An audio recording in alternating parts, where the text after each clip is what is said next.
ఇప్పుడు ఇక్కడ ప్రతిరోజు ఒక ఎమ్మెల్యే చైర్మన్ ప్రతి ఒక్కరు అవైలబుల్ ఉండేటట్టుగా, అంటే ఎవరో ఒకరు, ఒక జనరల్ సెక్రటరీనా, వైస్ చైర్మన్, ఎవరైనా కానీ ఇక్కడ అవైలబుల్ ఉండి ప్రజలకు అందుబాటులో ఉంటూ ప్రజలకు ఏ సమస్య వచ్చినా గానీ ఎక్కడికి వెళ్ళి చెప్పుకోవాలన్న సందిగ్ధం లేకుండా ఇక్కడ వెళ్తే మా సమస్య వినడానికి ఉన్నారు, ప్రజాప్రతినిధులు ఉన్నారు, ఇంకా మన వాళ్ళు ఉన్నారు అన్న భరోసా కల్పిస్తున్నాం కాంగ్రెస్ ప్రభుత్వంలో. గతంలో ఎవరు కూడా ఇంత చేరువగా ప్రజలకు వెళ్ళలేదు. ఇక్కడ మరి వాళ్ళు ఫామ్ హౌస్ పరిపాలనలు చేసుకుంటూ వచ్చిండ్రు.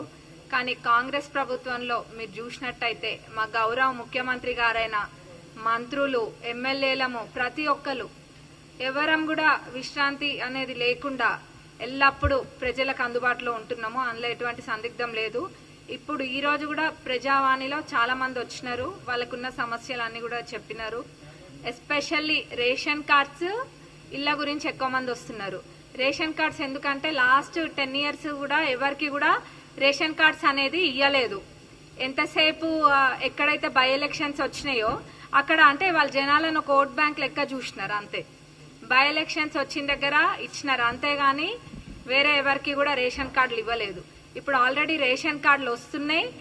ఇప్పుడు అర్హులైన ప్రతి ఒక్కరు, ఇంకా రాని వాళ్ళు ఎవరైనా ఉన్నా అప్లై చేసుకోండి. ప్రతి ఒక్క అర్హులకి ఇర్రెస్పెక్టివ్ ఆఫ్ పార్టీస్ మీకు ఖచ్చితంగా రేషన్ కార్డులు వచ్చి తీరుతాయి. ఇల్లు కూడా అంతే. ఇల్లు 2-3 విడతలుగా వస్తున్నాయి. ఆల్రెడీ మా నియోజకవర్గం, అంటే మా నియోజకవర్గం అనే కాదు ప్రతి నియోజకవర్గానికి కూడా ఇందిరమ్మ రాజ్యంలో ఇందిరమ్మ ఇల్లు ప్రతి పేదవాళ్ళకి రావాలన్న సంకల్పంతో మేము ముందుకెళ్తున్నాము.